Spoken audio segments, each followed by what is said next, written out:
बिस्मिल्लाहिर्रहमानिर्रहीम, अस्सलाम वालेकुम। Welcome dear friends.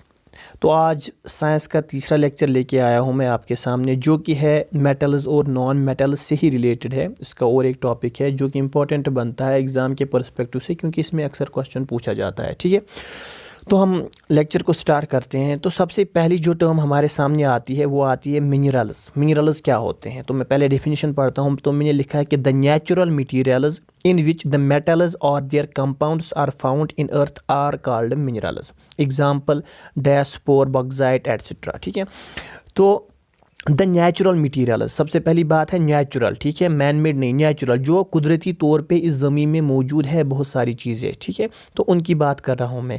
In which the metals और देयर कंपाउंड्स आर फाउंड, मतलब आप इस तरीके से बात समझिए कि हमने ज़मीन को खोदा तो वहाँ पे पत्थर होते हैं, बड़े बड़े रॉक्स होते हैं। तो अगर इन रॉक्स में हमें कोई मेटल मिलता है या उस मेटल का कोई कंपाउंड मिलता है, मेटल सेपरेट नहीं मिलता है, मतलब एक तो इसमें मेटल मिलता है। फॉर एग्जांपल आपने एक पत्थर निकाला, इसमें से एल्युमिनियम निकला, और एल्युमिनियम के साथ साथ मानो या तो खाली एल्युमिनियम निकला या एल्युमिनियम के साथ साथ ऑक्सीजन भी था अवेलेबल। ठीक है, तो वो हो गया मेटल। अगर अकेला होगा तो मेटल, अगर एक से ज़्यादा मिक्सचर होगा उनका तो हम कहते हैं कंपाउंड।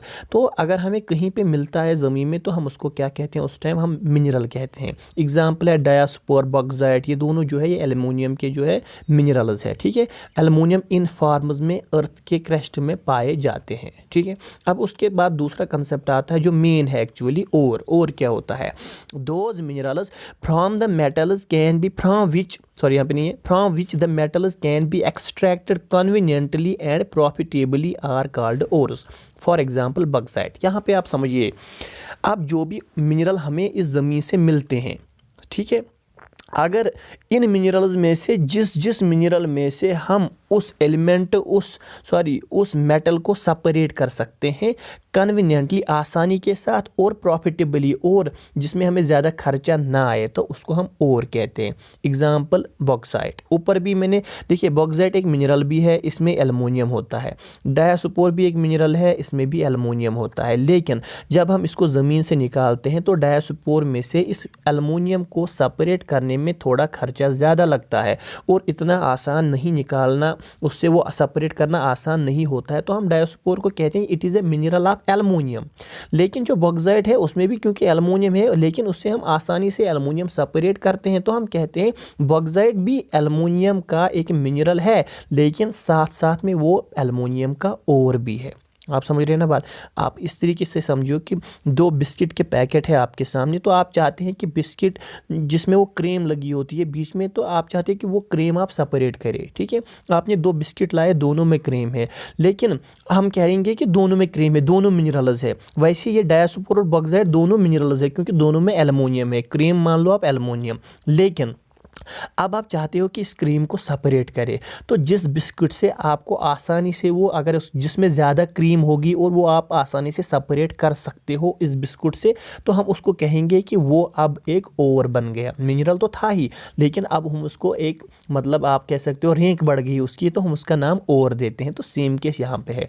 मिनरल डायस्पोर भी है, बॉक्साइट भी है एल्युमिनियम का, दोनों में एल्युमिनियम पाया जाता है, लेकिन बॉक्साइट में एल्युमिनियम ज़्यादा होता है और उसको सेपरेट करना आसान होता है, तो हम उसको और कहलाते हैं। तो यहाँ पे हमें बात ये समझ में आ गई कि एक जो है मिनरल में है, जो है बहुत सारे मिनरल्स ऐसे होंगे जिनमें से कुछ कॉमन होंगे, मतलब आयरन के बहुत सारे मिनरल्स होंगे जिनमें आयरन पाया जाता हो, लेकिन और ज़्यादा नहीं होंगे। और हम उसी को कहते हैं जिसमें अब इस आयरन को निकालना आसान होगा हमारे लिए। ठीक है, तो अब चलते हैं नेक्स्ट, जो हमारा तीसरा आता है, इसको हम कहते हैं गैंग कहते हैं या गैंग्यू कहते हैं, जो भी आप पढ़ो। तो ये क्या होता है, द इम्प्योरिटी और valueless material present in an ore.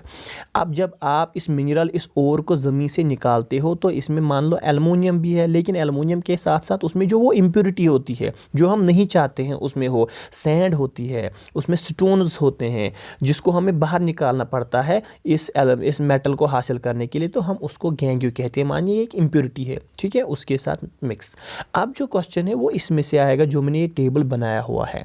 Question आता है कि आप बताइए इस मेटल का और कौन सा है। मान लो सोडियम मेटल दिया होगा, इसका और कौन सा है, तो आपको ये याद रखने हैं जो मैंने यहाँ पे बनाया है कि मेटल जो यहाँ पे दिया हुआ मैंने फर्स्ट जो मैंने कॉलम बनाया है सोडियम, एल्युमिनियम, ठीक है, और उसके साइड में जो है ओर्स दिए होंगे। आपको क्या दिया होगा question, which of the following is an ore of sodium. और नीचे सोडियम के ही 4 मिनरल्स दिए होंगे, लेकिन आपको और चूज़ करना है और आपको याद रखना है। और हम उसको कहते हैं जिससे कन्वीनियंटली आसानी के साथ हम उस मिनरल को सेपरेट कर सकते हैं। तो आपको बस ये याद रखने हैं कि सोडियम जो है उसका और रॉक साल्ट है, सोडियम के और को हम रॉक साल्ट कहते हैं, मतलब सोडियम क्लोराइड NaCl, उसी का कॉमन नेम रॉक साल्ट है।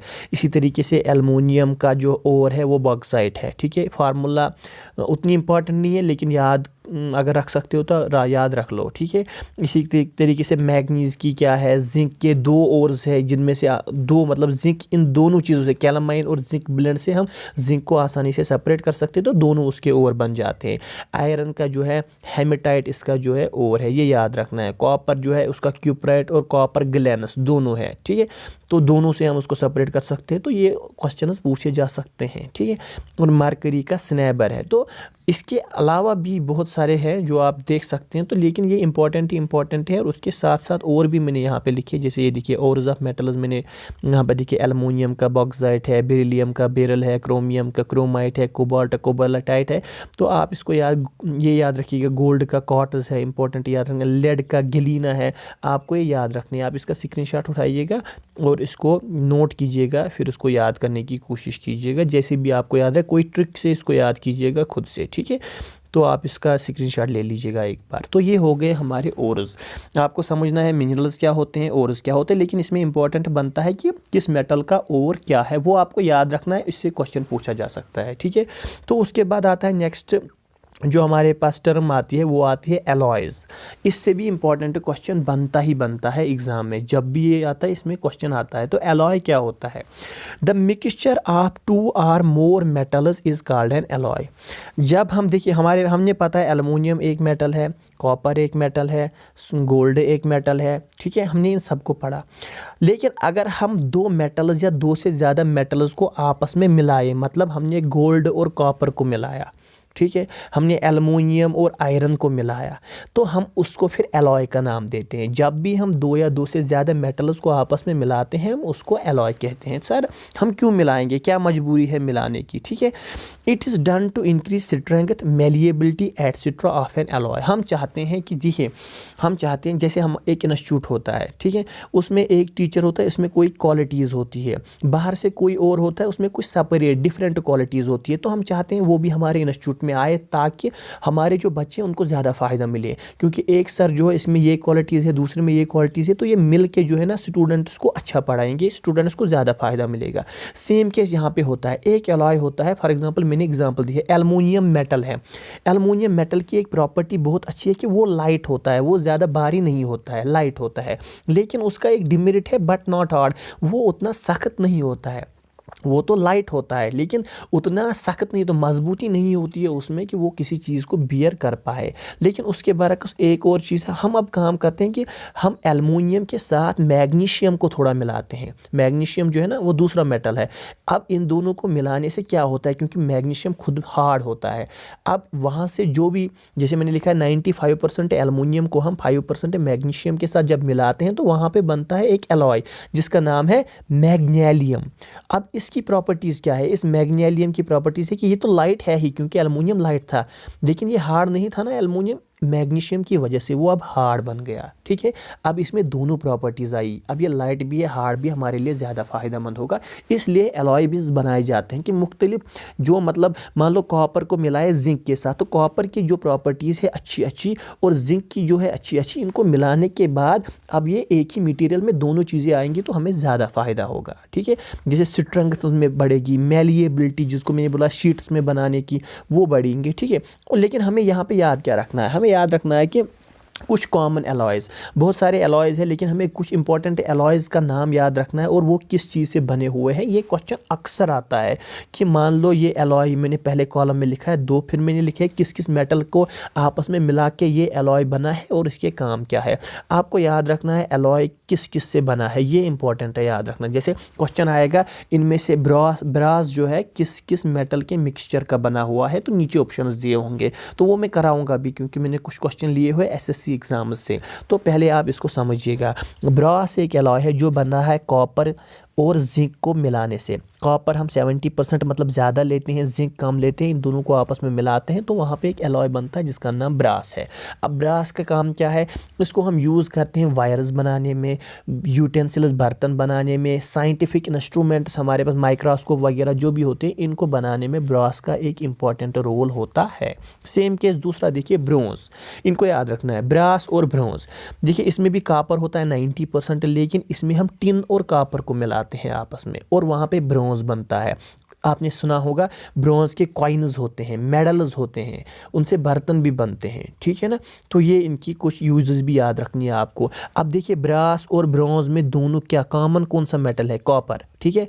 तो याद रखिए बी से ब्रोंज है और उनके साथ सी, बी और सी कॉपर इन दोनों में कॉमन है, ठीक। उसके बाद सोल्डर, सोल्डर भी बहुत ही इंपॉर्टेंट एलॉय है जो बनता है लेड को और टिन को मिलाने में। दोनों इक्वली ले लेते हैं हम, लेड और टिन दो मेटल हैं, इनको मिलाते हैं, इनसे हम सोल्डर बनता है। अब सोल्डर का काम क्या होता है, आपने देखा होगा जो वो वेल्डिंग करता है ना, जो हमारे पास होते हैं वो लोहार, तो जब उनको कोई चीज़ जोड़नी होती है तो उनके पास वो पाइप सी होती है लंबी सी, फिर उसी को हम उसके उस लोहे के साथ टच करते हैं तो वहाँ से जो वो अंगारे उठते हैं और उनका जो है वहाँ पे वेल्डिंग हो जाती है, ठीक है। तो वो वेल्डिंग करने में ये उसी का नाम सोल्डर है। वो जो पाइप होती है ना वो सोल्डर की बनी होती है जो लेड और टिन को मिला के बनी होती है। इसी के साथ और एक है amalgam, amalgam mercury, silver, tin और जिंक, इन सबको मिलाने के बाद बनता है एमलगम, जिसको डेंटिस्ट जो फिलिंग में यूज़ करते हैं ना, जब किसी को डेंटल कैरीज होती है, मतलब उसकी जो है ना कैविटीज़ बनी होती है दांतों में, तो उसको फिर फिलिंग करते हैं, वो फिल करता है किसी चीज़ से ताकि वहाँ से बैक्टीरिया या कुछ चीज़ अंदर ना जाए, तो उस फिलिंग को बनी होती है एमलगम से, और एमलगम बना होता है मरकरी, सिल्वर, टिन और जिंक से, ठीक है। सेम एलॉयज ऑफ गोल्ड, देखिए आपने नाम तो बहुत सुना होगा गोल्ड का, आप कहते हैं ना मुझे प्योर गोल्ड दिखाओ, 24 कैरेट का गोल्ड दिखाओ, ठीक है ना। वो कैरेट होते हैं ना 24 कैरेट, 23 कैरेट, वो होते हैं गोल्ड की किस्में, क्योंकि जो प्योर गोल्ड होता है सबसे प्योर उसकी जो है वो 24 कैरेट का होता है, लेकिन उसकी प्रॉब्लम यह है कि वो थोड़ा सॉफ्ट होता है वो गोल्ड। तो उस गोल्ड को सिल्वर या कॉपर थोड़ा सा मिलाया जाता है, फिर ज्वेलरी बनाई जाती है, फिर हम उसको कहते हैं ये 23 कैरेट है, 22 कैरेट है। उसका मतलब है अगर 23 कैरेट है उसमें थोड़ा सा ही सिल्वर या कॉपर मिलाया गया है, अगर 22 कैरेट है उसमें थोड़ा ज़्यादा सिल्वर या कॉपर को मिलाया गया है, ठीक है। वैसे ही स्टेनलेस स्टील तो अक्सर देखा होगा, जो घड़ी होती है ना पहनी हुई, पीछे देख लेना उसका जो वो ढक्कन होता है उस पर लिखा होता है स्टेनलेस स्टील।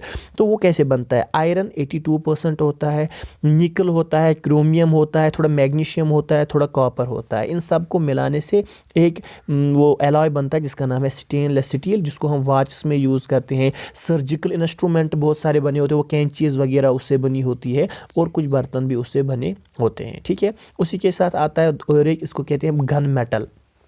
अब घन मेटल किससे बना होता है, कॉपर, जिंक और एसएन है टिन, टिन की ये फार्मूला है, ठीक है। एसएन कॉपर सिंबल है, कॉपर, टिन और जिंक जो है इनको मिला के घन मेटल बनाते हैं, और घन मेटल यूज़ होता है गन्स बनाने में, मशीन के मुख्तलिफ पार्ट्स बनाने में। और एक लिया है मैंने 8वां बेल मेटल, ठीक है। बेल घंटी, बेल जब बजती है ना, टिन टिन होता है ना वहाँ से, तो याद रखिएगा इसमें एक तो टिन होता है, दूसरा कॉपर होता है, और इसको कास्टिंग का बैल्स बनाने में ही यूज़ किया जाता है। ये कुछ इंपॉर्टेंट है, उससे भी ज़्यादा है, मतलब कुछ और भी इंपॉर्टेंट है, वो आप खुद से देख लीजिएगा। कुछ यहाँ पे मैंने दी हुई है, आप इनको भी चेक कीजिएगा, इनका एक बार स्क्रीनशॉट लेके इनको देख लीजिएगा। ड्यूरेल्यूमिन मैंने नहीं बोला, मतलब उसको देख लीजिएगा, ब्रास, ब्रोंज, कुछ मैंने इसमें से बोले, कुछ मैंने नहीं बोले, तो आप उसको एक बार चेक कीजिएगा, ठीक है। इसका एक स्क्रीनशॉट लेके इनको किसी बुक पे उतार के उनको कोशिश कीजिएगा याद करने की। अब मैं क्या और भी कुछ लिया है यहाँ पे, क्या लिया है ये मैंने, एक सेकेंड, अच्छा ये वही है। और जो हमने पढ़े ना, जैसे एल्युमिनियम का बॉक्साइट है, तो इसमें कोई नेक्स्ट भी और एक और होगा, मतलब जो मैंने वहाँ पे नहीं बोला होगा, तो यहाँ पे इसका भी स्क्रीनशॉट लेके आप उसको नोट कीजिएगा, और यहाँ पे लोकेशन भी दी हुई है कि कहाँ पे ज़्यादा निकलता है ये, तो इसको भी एक बार चेक कीजिएगा, ठीक है। तो क्योंकि इसमें समझाने के लिए कुछ है नहीं, बस याद रखना है, इसलिए मैं इसको नहीं समझा रहा हूँ। तो लेकिन मैं अब पिछले साल के कुछ क्वेश्चंस लिए हैं मैंने यहाँ पे, जिनको आप देख लो। देखिए एक क्वेश्चन आया है एसएससी में कि bronze is an alloy of, bronze जो है वो किस किस चीज़ का एलॉय है। तो हमने अभी पता था B for bronze, C for copper, तो कॉपर तो होगा ही उसमें। अब लेकिन देखिए दोनों दिए हैं, copper and zinc, copper and tin, दोनों दिए हैं इसमें। अब हमको बताना है क्या है, तो आप एक बार वापस चेक करके देख लीजिएगा। देखिए ब्रोंज बना है कॉपर एंड टिन से, तो इसका आंसर जो होगा वो डी पार्ट होगा, कॉपर एंड टिन। ठीक है, और एक क्वेश्चन देखो। अच्छा ये इंपॉर्टेंट है इसलिए मैंने यहाँ पे लिया है ताकि आपको समझ भी आ जाए। Which one of the following does not contain silver. 4 option दिए हैं, horn silver, ruby silver, German silver, lunar caustic. इनमें से किस में सिल्वर नहीं होगा। तो आसानी से हमें समझ आता है कि ल्यूनर कॉस्टिक में कहाँ सर सिल्वर होगा, तीनों में नाम है सिल्वर, ल्यूनर कॉस्टिक में है नहीं, तो यही आंसर होगा। लेकिन ये गलत होगा, इसलिए क्वेश्चन तो पूछा है ना उन्होंने, क्योंकि इसमें याद रखिएगा जर्मन सिल्वर जो है, German silver is a silver in which there is no silver. तो ऐसे याद रखिए, जर्मन सिल्वर है ना, उसमें सिल्वर नहीं होता है। तो ये क्वेश्चन पूछा ही इसलिए है क्या कि बच्चों को थोड़ा कन्फ्यूजन हो जाए कि सर इसमें सिल्वर सिल्वर सिल्वर, इसमें नहीं है तो डी पार्ट आएगा। लेकिन याद रखिएगा ये क्वेश्चन पूछा जाता है, जर्मन सिल्वर वो है, इसमें सिल्वर नहीं है, बस नाम है। मान लो किसी का नाम हम कहते हैं ना, क्या नाम है आपका, वकील है नाम उसका, तो उसका मतलब थोड़ी है वो वकील होगा, ठीक है ना, नाम वकील है, काम से वकील नहीं है। सेम यहाँ पे जर्मन सिल्वर नाम है, सिल्वर इसमें नहीं होता है। ठीक है, और एक क्वेश्चन देखो, ये इंपॉर्टेंट क्वेश्चन है। अब which metal exists as a common component in brass, bronze and German silver. इन नीचे ऑप्शन दिए हुए और कहा गया है brass, bronze and German silver में क्या कॉमन है। देखिए जर्मन सिल्वर का आपको पता नहीं, लेकिन ब्रास और ब्रोंज में क्या कॉमन था आपको पता है, copper. B for brass, B for bronze, C for copper, कहा था ना मैंने। तो जर्मन सिल्वर में भी कॉपर ही होगा। है कोई ऑप्शन, हाँ देखिए बी पार्ट है ना कॉपर, तो यही इसका करेक्ट आंसर है। ये देखिए आंसर यही है इसका। ठीक है, अगला क्वेश्चन देखिए, brass is an alloy of. Brass किस चीज़ का एलॉय है। देखिए ब्रोंज का हमने ऊपर देखा था, कॉपर और टिन। ब्रास किसका होगा फिर, copper and zinc, C part, copper and zinc. ठीक है, तो इससे बहुत क्वेश्चन आते हैं एसएससी में भी, एसएसबी में भी। Which of the following elements are included in stainless steel. अभी हमने देखा ना स्टेनलेस स्टील, तो ये कहते हैं कि किस किस एलिमेंट का बना होता है स्टेनलेस स्टील। ठीक है, तो सी है, देखिए आयरन का बोला था मैंने वहाँ पे, क्रोमियम, मैग्नीज, सॉरी मैंने मैग्नीशियम बोला था वहाँ पे, मैग्नीज एंड कार्बन है ना, इन सब को मिला के वहाँ पे क्या स्टेनलेस स्टील बनता है। आपको बस ये याद रखना है, मैंने इसलिए क्वेश्चन दिया ताकि आपको आइडिया हो याद क्या रखना है उसमें। Which of the following elements are included in bell metal. क्या क्या कहा था मैंने, बेल है ना, बेल को क्या होता है, टिन टिन टिन, तो टिन तो होगा ही उसमें। ठीक है, टिन होगा इसमें, और क्या होगा ये देखिए। अब देखिए आसान हो गया हमारे लिए, ऑप्शन चारों में से एक ही है जहाँ पे टिन आता है, तो बाकी अगर पता भी ना हो तब भी होगा copper and tin, C part इसका करेक्ट आंसर होगा। ये देखिए, ठीक है, तो ये कुछ क्वेश्चन थे। आई होप आपको पसंद आए होंगे। अगर वीडियो अच्छा लगा तो वीडियो को शेयर कीजिएगा, चैनल को सब्सक्राइब कीजिएगा और लाइक भी कीजिएगा। Thank you very much.